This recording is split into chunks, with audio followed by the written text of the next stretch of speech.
This is Digital Perspectives with Brad Kimes. Subscribe for new content notifications. Now, here's Brad Kimes. Come on in. Welcome back to the show, everybody. You can follow me on Twitter at @BackupBradley above at the top of the screen and everything that we're talking about here today. Okay, it comes down to it. I believe at 23 cents, Ripple is poised for success. And I think we're going to get evidence of that today with everything that we're going to look at. And by the way, we have a lot to look at. Let's get started very quickly here. So first of all, Bitcoin. Shout out to Bitcoin, which is out of the gate. And I don't know if it's coming back, ladies and gentlemen. $14,941.09 for Bitcoin right now. Tapping on 15,000's door. Wow, this is starting to feel like 2017, 2018 all over again. If my memory serves me correctly, Bitcoin went out the gate first. The altcoins followed shortly after. Pretty sure that's how it went. Now, moving on really quickly here, XRP becomes the cryptocurrency of choice for professional Apex Legend players for SBI Esports. Has launched its API Legend division with players accepting salaries in XRP. Pretty amazing right there. I think that's a big deal, bigger than people think. Look, gaming industry is huge, ladies and gentlemen. Now, let's just touch on this for a minute because I had a little quick exchange last night. It was very friendly from my friend Doc Callum. And shout out to Doc Callum. And I agree with her, and we both agreed, as CZ and Vitalik Buterin do, blockchain-based voting is a must. Yeah, this is a bit of a crap show. And I think we could clean this up very quickly, right? I mean, let's just make it blockchain voting. It's on an immutable ledger, and you don't have to worry about when the cutoff time is. If your vote is going to post on that immutable ledger, it cannot be removed. You're not going to have to worry about people who aren't alive anymore voting, right? And if you do, it's going to be caught on the ledger. There's going to be a timestamp. I think you get this.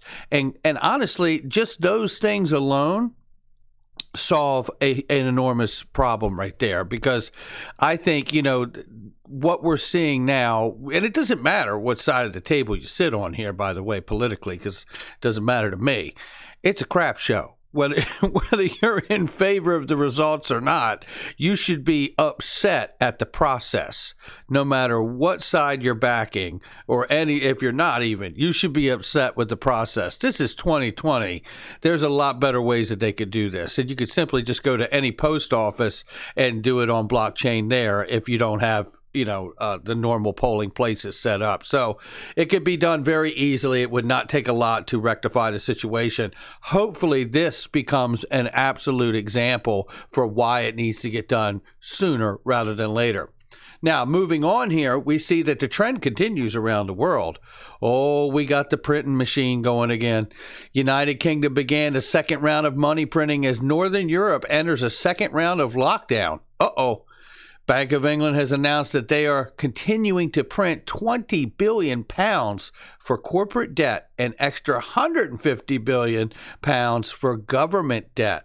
Well, I can tell you, if they're printing, then we will be too. Here comes the quantitative easing. I bet it's not far, and I bet it doesn't matter who gets the chair here domestically in the States.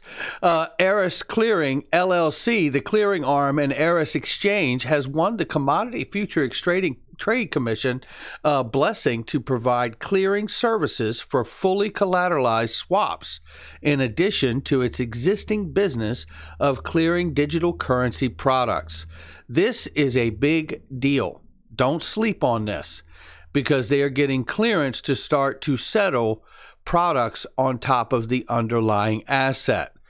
The traditional market infrastructure and framework is starting to take shape, ladies and gentlemen, and it's showing up right here. So this is exciting to me to see this happen. So congratulations to RSX. Now let's get into this digital currency CBDC business. Let's talk about this for a second here, because This comes from Einstein MC Squared. Thank you to you. And a Fed digital currency looks inevitable. So do the problems. And listen, do make no mistake, I'm not going to read this whole podcast transcript to you, but it is good. And it will be on my Twitter, and you can follow it there and read everything there. And you should, or listen to it. But at any rate, they basically go through what we all understand. A lot of us understand, the pros and cons, right? They'll be able to track everything. They'll be able to see all your movement of money, right? But then on the other side of the equation, right? You don't have money with germs on it, right? Then the other side of that equation is the nefarious activity that they're finally starting to admit happens more often with cash than it does with digital currency, And then you have the idea of how do we settle these things? How do we settle the central bank digital currency from this country to this country to this country? Nobody wants to hold. Listen, central banks are smart enough to understand that they don't want to hold another central bank's digital currency. That much they have figured out on the front end. Bank of Canada adds to the conversation and says, you know what? We have a digital dollar project and we're moving past the trial stage. So this gets even more interesting because they're looking to move this into a use phase. Pretty remarkable where we're headed. But like I said, there's a need for a neutral ground to aid the interoperability of central bank digital dollars. And I encourage all of us to start thinking of this in the manner of not at the consumer level yet. Maybe that's where the 2023, 2024 actually comes in a stronger way. And maybe I haven't been clear enough, but what I see for the role of XRP is to begin happening at a very back-end level, high back-end level, with the central bank system and the clearing houses, right, for derivative settlement and those things. And it doesn't mean that I'm saying like they will stop the use of it for retail investors. I don't believe that at all. I'm just saying to you that I believe the best way to begin to implement these things is to do it at the top. Back end at the top. Now, like I said, they can still pursue all the advantages of using XRP for banking the unbanked in places of the world where they don't have the technology that we've had for the last 30, 40 years and begin to bring serious advantages and financial inclusion to those areas of the world that don't have that. I think that agenda still takes place. Again, I've said for a long time that I believe that they're working at this thing from both ends of the candle. Right? Low value payments and back end large settlement for derivatives and central bank payments of the world. So you have to have some kind of neutral ground to aid the interoperability of this process for all these different digital dollars that would exist. Otherwise, all you've done is create the same friction in the digital world. Boom. According to a recent Ripple insight, it believed that the best CBDC will be the one which will encourage interoperability with other countries.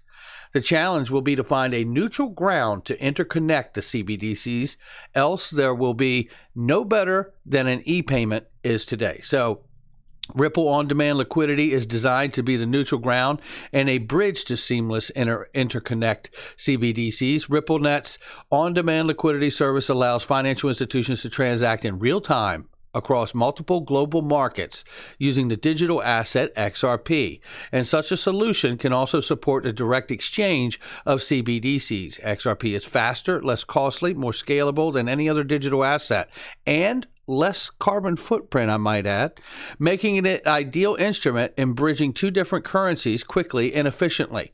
And that's why I believe it stands a very good chance of filling the role of what they call a global stablecoin from the Financial Stability Board. And by it possibly filling that role or having a stable coin launched off of XRP, the asset, you could use that stable coin, one or the other. I think that is going to be a resting place for or a final designation, and why we've waited so long for an actual designation of XRP.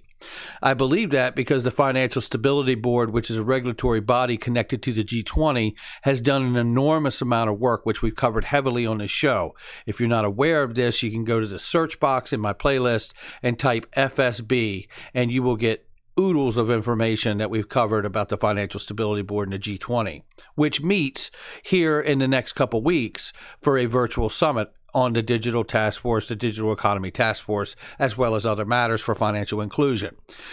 So now, going on here, I just want to read the rest of this. Ripple believes that there will be no particular asset to rule them all. It continues to work to connect central banks from all over the world, again, pointing to that back-end connection for inter- and intra-bank settlement. We know that the World Economic Forum aligns with Ripple's language here, right? World Economic Forum in January of this year actually put out a policy toolmaker kit for central bank digital currencies, citing JPM coin and XRP as examples for settlement between inter- and intra-bank settlement between central banks. This means they could begin using them with the relationship between these 200 or so central banks of the world and get going, driving value and injecting liquidity and value into the asset from the central bank level. Begin further studies of how that works for them inside of that circle, and then understand from there how they want to progress on the outside. While meanwhile, the other end of the equation is Mojo Loop and touching all these areas of the world and helping to bank the unbanked, right? And then you have this from the top is the agenda. They're working from the top and they're working from the bottom up, and everything will meet in the middle. And I believe at that point, years from now, you will have complete mass adoption with XRP as the bridge currency to the world. And it will not be one to rule them all. It will be a bridge currency to help settle them all.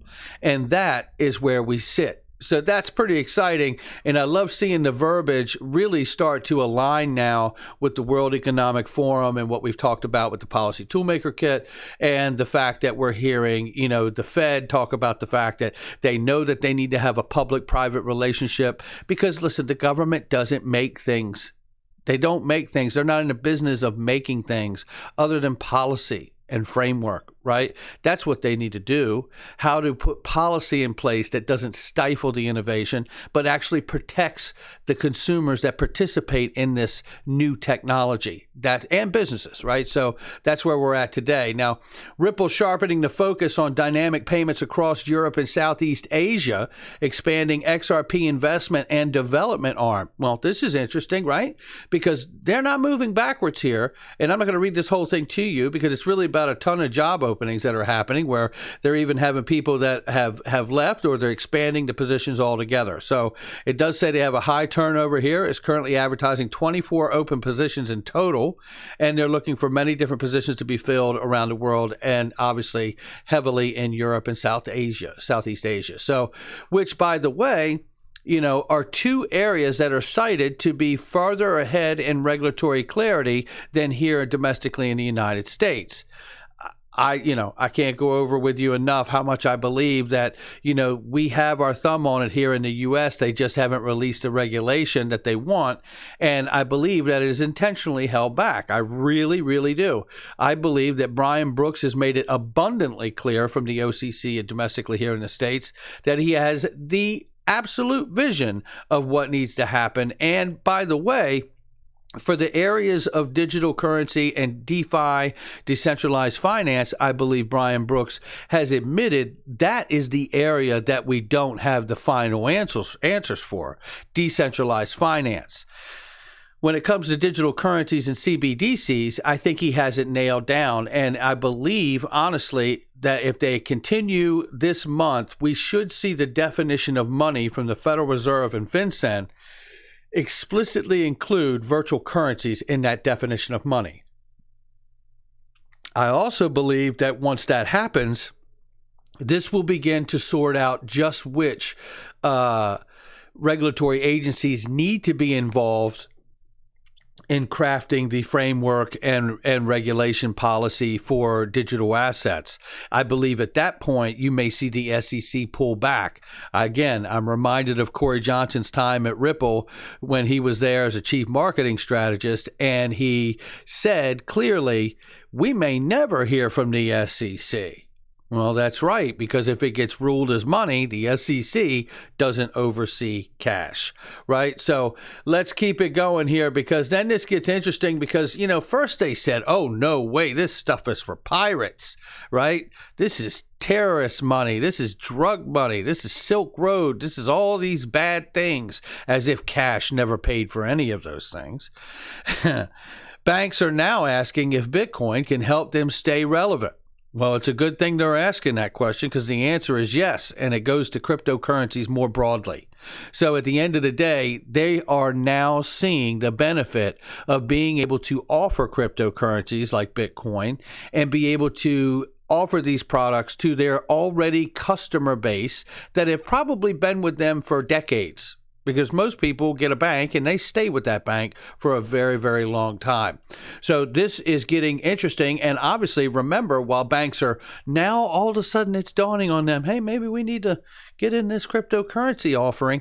We know that the OCC has already cleared the banks to be able to custody digital assets, as well as be able to hold the reserves for private companies that are issuing stable coins. So this is all headed downhill now. It is really going to pick up speed tremendously. And add in with this news, PayPal and the 300 million customers that they are now offering cryptocurrency to, or at least in one side of the world, soon to be here in the States, if not here already. And we're going to get into that too. Shout out to James Rule XRP, because we're going to get into that as well. There is a point I want to bring to you about the structure of that PayPal and the cryptocurrency offering that I think is a worthy conversation of where we're moving forward with crypto in general. Shout out to Michael Val, 5 Links, and everybody else, DJ Peter Vass, Bond Crypt, and XRP Crypto Wolf, and all of the great influencers out here that send information every day.